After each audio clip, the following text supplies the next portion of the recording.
Welcome back to the 2015 walkthrough. In this video tutorial, we're going to be looking at Activity 2, which is using spreadsheet software. Members of staff at the London Hotel have been offered a trip to Hong Kong in August at a reduced cost. They can make monthly payments towards the cost. Frederick has set up a spreadsheet to record the payments. It is saved as trip. Open the spreadsheet trip, enter task SS1, your name, candidate details in the footer of the worksheet. So, find the trip spreadsheet.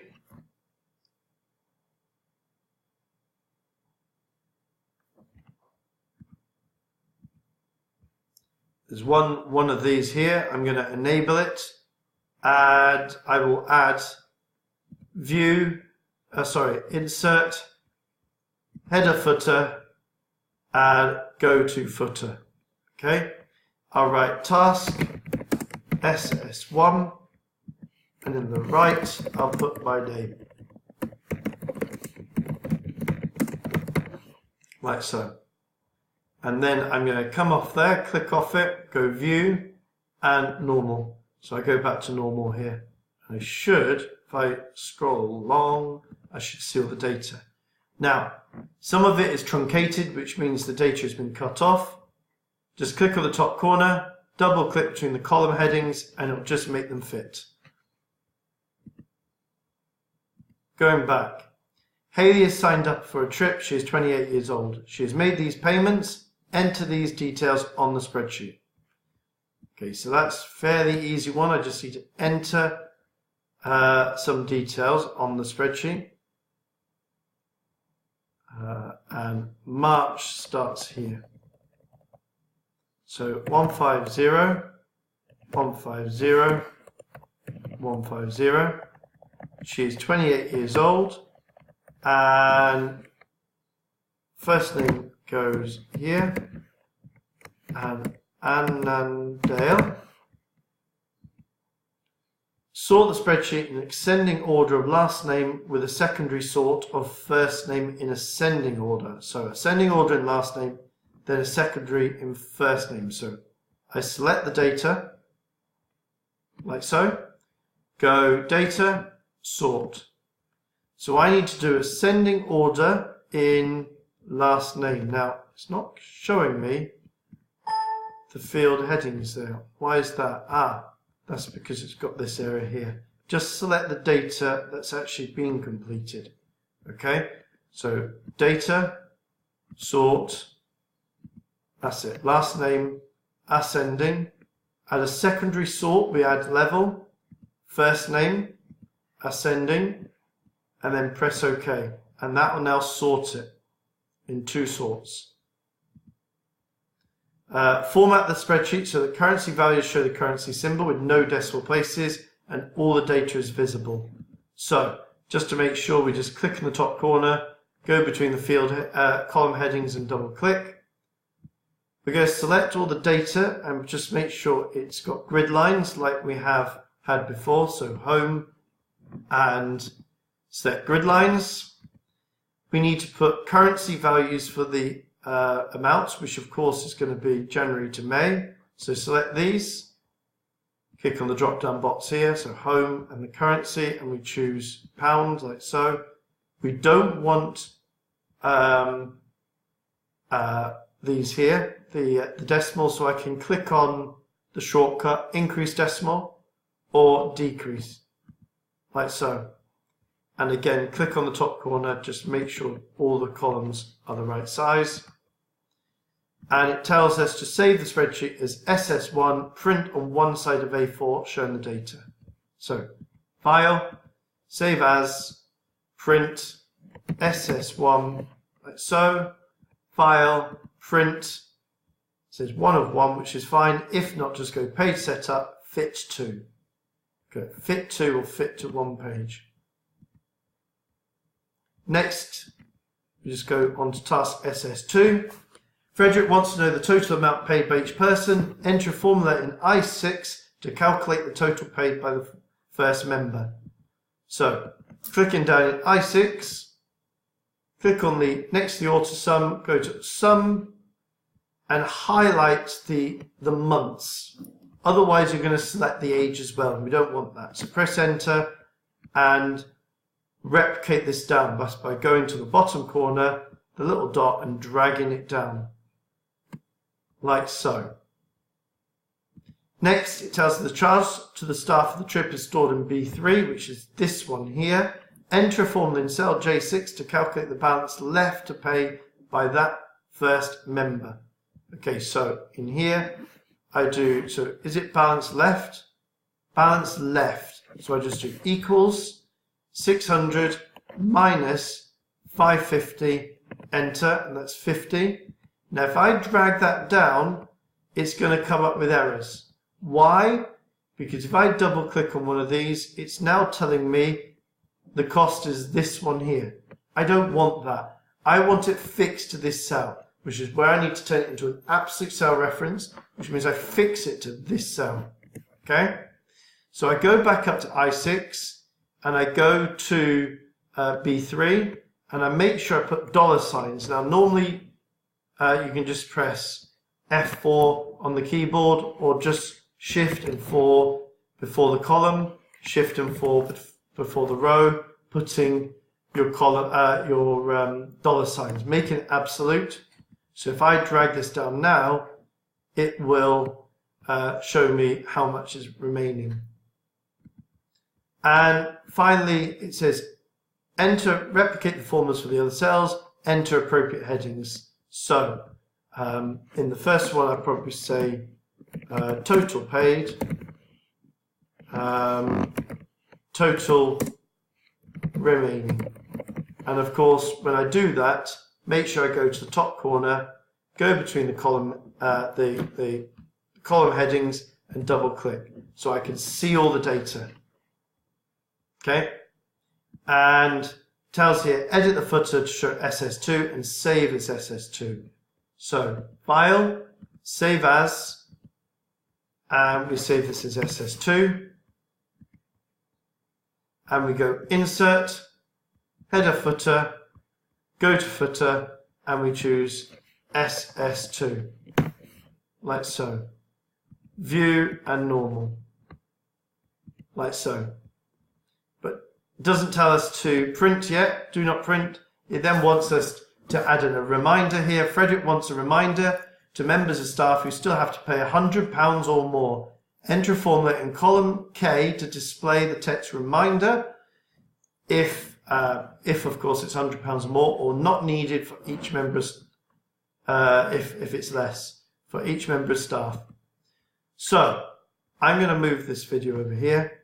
Click over in K6, go to Home, click on the drop down and choose More Functions. If I'm going to say, is this greater than equals 100? If it is, I'm going to type, does it want it in capitals? No, so I just type reminder, and on the one below, not needed. And I'll press OK, and I'll drag this down. Okay, now just make sure I fit all that. Go back. It says enter formula to display. Just like before, I need to really put a label there, so I can say reminder needed. Sorry, remaining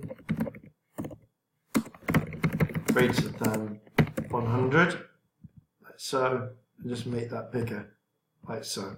Okay, and going back, it says resave task SS2, which is fine. Control S. Print the spreadsheet on one side of A4 showing the formulas, so I need to show the formulas. Make sure the row and column headings are shown. Okay. So showing formulas, data, formulas, and then show formulas like so. Click on the top corner and just make the columns smaller, like so. Otherwise you won't get all your marks. Make sure the row, so print the spreadsheet,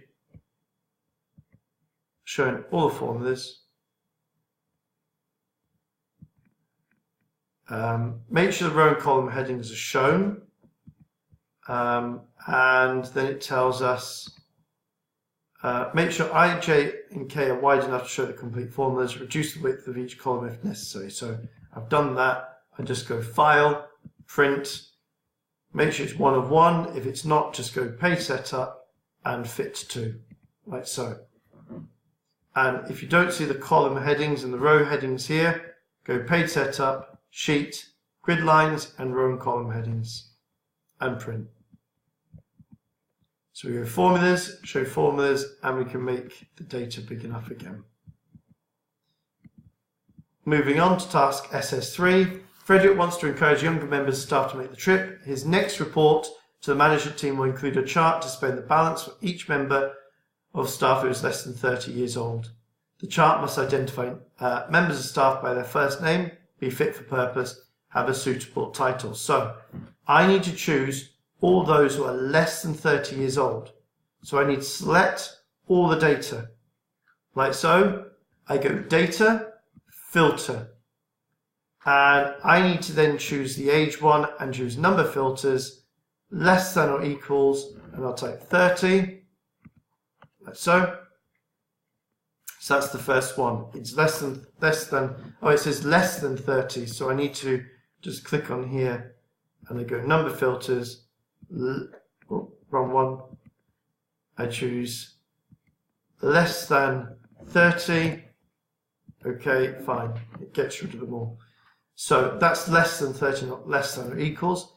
Identify members by their first name, and you want the balance of each member.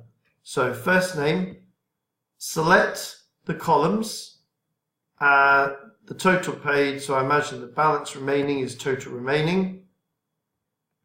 Right click, hide, like so. So it says we'll display the balance of each member. Okay. Then I need to select the cells I want to turn in the graph, insert, select a graph, like so. And I'll say total balance remaining, like so.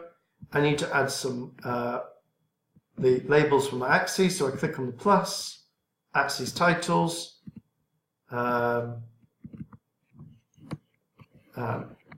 name of staff, and at the time, at the side, balance remaining, like so.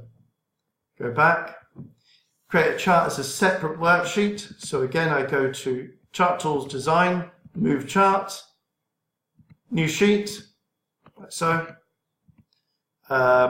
Save the spreadsheet as task SS3, File, Save As, and I call this SS3. It says enter task SS3 and your name and candidate details in the footer. So I go Insert, just click off that. Header, footer, and in the footer I'll write task SS3, and I'll put my name on the other side. And OK. Press OK, like so. And I just have to print that chart on one page, landscape. So File and Print. File, Print, make sure it's on one page, name at the bottom, and just hit Print. And the final part is task SS4. Open a new word processing software, enter task SS4 and your candidate details and your name in the footer. So that's what we'll do now.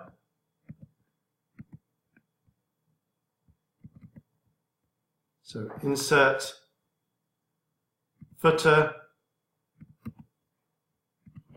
task SS4, in the center I delete, and I write my name on this side. And I'm going to save that as task SS4.